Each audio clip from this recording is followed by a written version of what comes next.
ಆತ್ಮೀಯ H16 news ವೀಕ್ಷಕರೇ, ನಾನು ನಿಮ್ಮವ MI ಅಥವಾ ಮಲ್ಲಪ್ಪ ಜೋತಾ ಅವರು. ಆತ್ಮೀಯರೇ, ನಮ್ಮ ಹರಿಯಾಣದ ಉಸ್ತುವಾರಿ ನಮ್ಮ ಕರ್ನಾಟಕದವರು ಕಾಂಗ್ರೆಸ್ಸಿನ BK ಹರಿಪ್ರಸಾದ್ ನಿಜವಾಗಿ ಇವರೊಬ್ಬರು ಮಾಸ್ ಲೀಡರ್ ಆಗಿದ ಒಂದು ಏನೋ ವೈಚಾರಿಕ ನೆಲಗಟ್ಟಿನಲ್ಲಿ ಕಾಂಗ್ರೆಸ್ ಉಳಿದು ಬಂದವರು, ಕಟ್ಟ ಕಾಂಗ್ರೆಸ್ಸಿಗರು, ಕಟ್ಟ ಹಿಂದುಳಿದವರು ಸಲ ಹೋರಾಟ ಮಾಡುವಂಥ ನಿಶ್ಚಿತವಾಗಿ ಪ್ರಬಲ ನಾಯಕರು.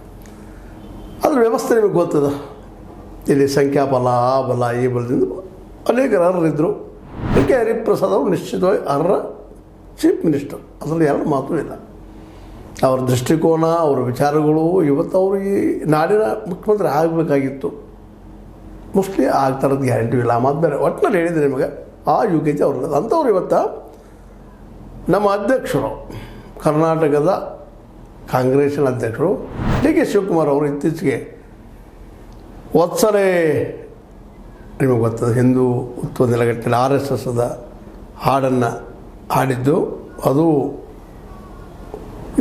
ನಮ್ಮ ವಿಧಾನಸಭೆಯಲ್ಲಿ ಒಂದಿಷ್ಟು ಚರ್ಚೆಗೆ ಗ್ರಾಸ ಆಗಿದೆ. ಯಾಕಂದರೆ ಇವರೊಬ್ಬರು ಕಾಂಗ್ರೆಸ್ಸಿಗರ ಇದು ಹೇಳಬೇಕಾ ಅನ್ನುವಂಥದ್ದು. ಕೆಲವೊಬ್ಬರು ವಾದ ಮಾಡಿದ್ರು, ಎಲ್ಲ ಏನಿಲ್ಲ ದೇಶಭಕ್ತಿ ಹಾಡಪ್ಪ, ಅದರಲ್ಲಿ ಏನು ತಪ್ಪದ ಅಂತೇಳಿ. ನಮ್ಮಂಥವ್ರು ವಾದ ಮಾಡಿದ್ರು, ಸರಿ ಅದು ಏನು ತಪ್ಪಿಲ್ಲ ಅಂದರೂ ಅಂದಿರ್ಬೋದು, ಏಕೆ ಅಷ್ಟೇನಿಲ್ಲ. ಹಾಗಾಗಿ ತಿಳ್ಕೊಂಡು ಅವರು ಜಾತಿವಾದಿ ಮತ್ತೊಂದು ವಾದಿ ಅಂತೂ ನಾವು ಹೇಳಲಿಕ್ಕೆ ಆಗೋದಿಲ್ಲ, ಮತ್ತು ಅವರು ಏನಪ್ಪ ಉಳದ ಹಿಂದುಳಿದವರು ವಿರೋಧಿ ಅಂತೂ ಹೇಳಲಿಕ್ಕೆ ಆಗೋದಿಲ್ಲ ಅಂತ ಯಾರಾದರೂ ಹೇಳ್ಬೋದು. ಅದು ನಮ್ಮ BK ಹರಿಪ್ರಸಾದ್ ಸ್ಪಷ್ಟವಾಗಿ ಹೇಳಿಬಿಟ್ಟಿದ್ದಾರೆ. ಏನದು, ಕಾಂಗ್ರೆಸ್ಸಿನ ಅಧ್ಯಕ್ಷರಾಗಿ ಅವರು ಹಾಡಿದ್ದರೆ ಮೊದಲು ಅವರು ಕ್ಷಮೆ ಯಾಚಿಸಬೇಕು. KPCC ಅಧ್ಯಕ್ಷರು RSS ಗೀತೆ ಹಾಡುವುದು ತಪ್ಪು. DK ಶಿವಕುಮಾರ್ KPCC ಅಧ್ಯಕ್ಷರಾಗಿ ಹಾಡಿದರೆ ಕ್ಷಮೆ ಯಾಚಿಸಬೇಕು. ಇವರು ಎಷ್ಟು ಒಂದು ಜ್ಞಾನದವರಲ್ಲ, ಯಾವ ರೀತಿಯಾಗಿ ವಿಷಯವನ್ನು ಸ್ಪಷ್ಟವಾಗಿ ಹೇಳ್ತಾ ಇದ್ದಾರೆ. ಅಧ್ಯಕ್ಷರಾಗಿ ಹಾಡಿದರೆ ನೀವು ತಪ್ಪಪ್ಪ, ಕ್ಷಮೆ ಯಾಚನೆ ಮಾಡಿರಿ. DK ಶಿವಕುಮಾರ್ ಅವ್ರು ಕೇಳ್ತಾ ಇದ್ದಾರೆ. ಅವ್ರನ್ನ ದಿಟ್ಟತನ ಅದು. ಇವನ್ ಹಿಂದೆ ಸಿದ್ದರಾಮಯ್ಯ ಜೊತೆಗೆ ಇವರು ತಮ್ಮ ತಿಕ್ಕಾಟವನ್ನು, ವೈಚಾರಿಕ ತಿಕ್ಕಾಟವನ್ನು, ಅಧಿಕಾರ ತಿಕ್ಕಾಟವನ್ನು ಮಾಡ್ತಾ ಬಂದವರು. ಅದರಲ್ಲೇ ಮಾಸ್ ಲೀಡರ್ ಇರೋದ್ರಿಂದನೋ, ಜನಬೆಂಬಲ ಇರೋದ್ರಿಂದನೋ ಸಿದ್ದರಾಮಯ್ಯ ಮುಖ್ಯಮಂತ್ರಿ ಆದರೂ ಆಗಿದ್ದಾರೆ. ಮುಂದೂ 20 ಜನರಲ್ಲಿ ಆಗ್ತಂತ ಇನ್ನೂ ಮಾತಾಡ್ತಾ ಇದ್ದಾರೆ. ಅದನ್ನು ಇಲ್ಲಿ ಹೇಳುವಂಥ ವಿಷಯ ಏನಪ್ಪ ಅಂತಂದ್ರೆ, ಯಾರು ಆಗ್ತಾರೋ ಆಗಲಿ, ಯಾಕಂದರೆ ಅದು ಜನರ ನಿರ್ಧಾರ. ಜನ ಹೇಳಿದಂಥದ್ದು, ಆ ಜನಪ್ರತಿನಿಧಿಗಳು ಯಾರನ್ನ ಆರಿಸ್ತಾರೋ ಅವರು ಮುಖ್ಯಮಂತ್ರಿ ಆಗ್ತಿರ್ತಾರೆ ಅಷ್ಟೇ. ಅದೇನೂ ಇರಲಿ, ಇಲ್ಲ ಹೇಳಬೇಕಾಗಿದ್ದೇನಪ್ಪ ಅದು ಮುಖ್ಯವಾಗಿ ಒಬ್ಬ ಅಧ್ಯಕ್ಷರಾಗಿ ನೀವು ಅಂದಿದ್ದರೆ, ಕಾಂಗ್ರೆಸ್ ಅಧ್ಯಕ್ಷರಾಗಿ ನೀವು ಮೊದಲು ಕ್ಷಮಾ ಕೇಳ್ರಿ ಅಧ್ಯಕ್ಷರ ಅಂತ ಹೇಳ್ತಾ ಇದ್ದಾರೆ. ಅದು ಸತ್ಯನದ. ಯಾಕೆಂದರೆ ಕಾಂಗ್ರೆಸ್ ಅದರ ಪ್ರಬಲ ವಿರೋಧಿ. ರಾಹುಲ್ ಗಾಂಧಿ ಅವರಂತೆ ನಿಮಗೆ ಗೊತ್ತದ ಯಾವ ರೀತಿ RSSನ್ನು ವಿರೋಧ ಮಾಡ್ತಾರಂತೇಳಿ. ಅದರದ್ದು ವಿರೋಧ ಮಾಡ್ತಾರಂತೇಳಿ ವೈಚಾರಿಕ ಇಲ್ಲ ಅಂತಲ್ಲ. ಆದರೆ ಒಂದು ಸೈದ್ಧಾಂತಿಕ ನೆಲೆಗಟ್ಟಿ ಬಂದಾಗ ಈ ಮಾತು ಸರಿ ಅನ್ನಿಸ್ತದೆ. ಇನ್ನು ಅದು ಮಾತು ಕ್ಲಿಯರ್ ಮಾಡ್ತಾರೆ ಅವರು. ಒಬ್ಬ ಮುಖ್ಯಮಂತ್ರಿ ಇದ್ದಾರೆ ಅವರು, ಸರ್ಕಾರದ ಅವರು. ಸರ್ಕಾರ ಅಂದರೆ ಎಲ್ಲರದ್ದು, ಅದು ಒಬ್ಬರದಂತಲ್ಲ, ಎಲ್ಲರೂ ಬರ್ತಾರೆ. ಅದರಲ್ಲ BJPಗರು ಬರ್ತಾರೆ, RSSಗರು ಬರ್ತಾರೆ, ಮತ್ತೊಂದು ಬರ್ತಾರೆ. ಅದು ಯಾರ ವಿರೋಧಿ ಅಲ್ಲ, BJPಗರ ವಿರೋಧಿ ಅಂತ ಮೊದಲೇ ಅಲ್ಲ ಅನ್ನೋಂಗೆ ಮಾತಾಡಿದ್ದಾರೆ. ಯಾಕಂತಂದರೆ ಸರ್ಕಾರದ ಎಲ್ಲರದ್ದು ಅದರಲ್ಲಿ ಎಲ್ಲರೂ ಭಾಗಿಯಾಗುವಂಥದ್ದು. ಹಂಗೆ ಅಂತಿದ್ರೆ ಅವರು ಅಲ್ಲಿ ಬಿಡಪ್ಪ, ಅವ್ರು ಬಿಟ್ಟಂಥದ್ದು ಏನು ಅವಶ್ಯ ಇಲ್ಲ ಅಂತೇಳಿ. ಇನ್ನು ಜನಸಾಮಾನ್ಯರಾಗಿ ಇದ್ದರು ಅದಕ್ಕೂ ನಾವು ಕೇಳಿ ಬರೋದು, ಅವ್ರ ಹಕ್ಕದು. ಅದ್ರ ಬಗ್ಗೆ ನಾವು ಹೇಳೋದಿಲ್ಲ ಅಂತ ಎಷ್ಟು ಸ್ಪಷ್ಟೀಕರಣ ಮಾಡ್ತಾರಪ್ಪ ಅಂದ್ರೆ BK ಹರಿಪ್ರಸಾದ್ ಅವರು. ನಿಜವಾಗಿ ಇವತ್ತಿನ ಅಪರೂಪದ ರಾಜಕಾರಣಿಗಳಲ್ಲಿ ಅವರು ಒಬ್ಬರು. ಕಾಂಗ್ರೆಸ್ನಲ್ಲಿ ಅವ್ರನ್ನ ಇಷ್ಟರಲ್ಲೇ ಒಬ್ಬ CMನೋ ಮತ್ತೇನೋ ಚಲೋ ಪೋಸ್ಟ್ ಇಟ್ಟು ಅಥವಾ ಗೃಹ ಖಾತೆ ಕೊಟ್ಟು ಅವ್ರಿಗೆ ಒಂದಿಷ್ಟೇನೋ ಅವ್ರ ಕಡೆ ಒಳ್ಳೆ ಕೆಲಸಗಳು ಮಾಡಿಸ್ಬೋದಾಗಿತ್ತು ನಮ್ಮಲ್ಲೇ. ಮತ್ತು ಅವ್ರೆಲ್ಲ ಎಬಿಲಿಟಿ ಅದ. ಎಬಿಲಿಟಿನ ಯಾರು ಕೊಂಡ್ಕೊಂಡು ಬರುವಂಥದ್ದಲ್ಲ. ಬಟ್ ಇವತ್ತಿನ ಸಂಖ್ಯಾ ವ್ಯವಹಾರ ಬಂದಾಗ ಯಾರ ಸಂಖ್ಯೆ ಹೆಚ್ಚದನೋ ಅವ್ರು ಲೀಡರ್ ಆಗ್ತಾಯಿದ್ದಾರೆ.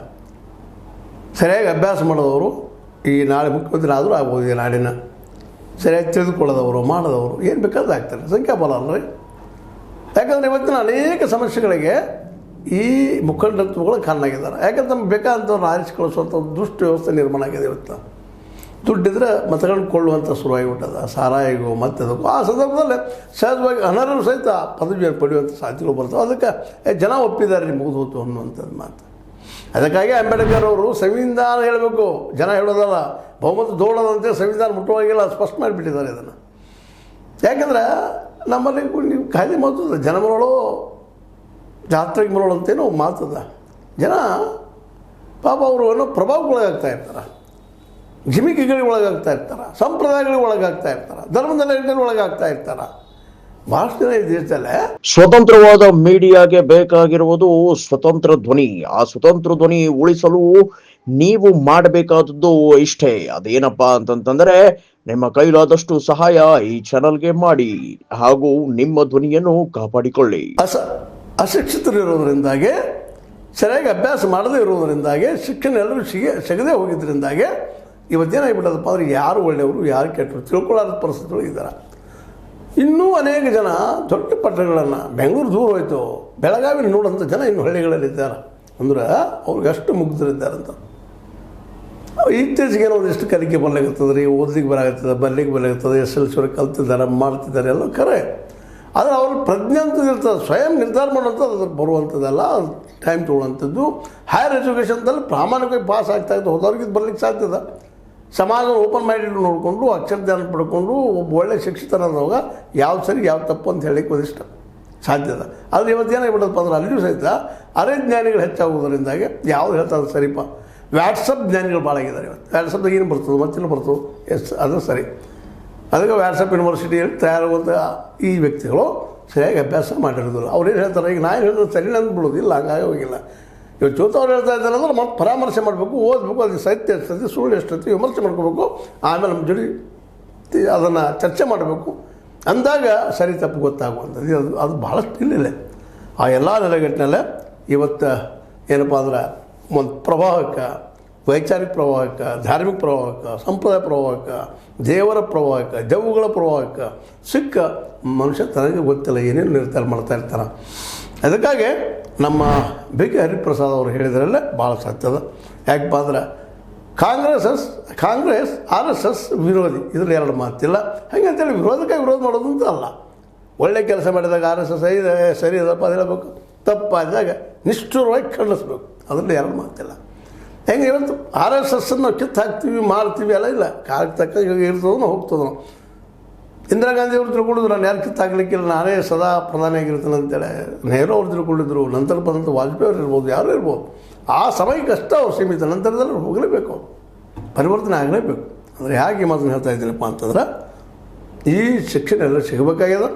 ಆ ಎಲ್ಲ ದಿಸೆಯಲ್ಲಿ ಇವತ್ತು ನಮ್ಮ DK ಶಿವಕುಮಾರ್ ಅವರು ಹೇಳಿದಂಥ ಒಂದು RSS ಗೀತೆಯನ್ನು ಹೇಳಿದಂಥದ್ದು ಒಬ್ಬ ಅಧ್ಯಕ್ಷರಿಗೆ ತಪ್ಪ, ಆದರೂ ವೈಯಕ್ತಿಕವಾಗಿ ಭಾಳಬಹುದು. RSS ನಾವು ಕಿತ್ತಾಗ್ಲಿಕ್ಕೆ ಸಾಧ್ಯ ಇಲ್ಲ, ಅದು ಯಾವಾಗ ಆಗ್ತದೆ.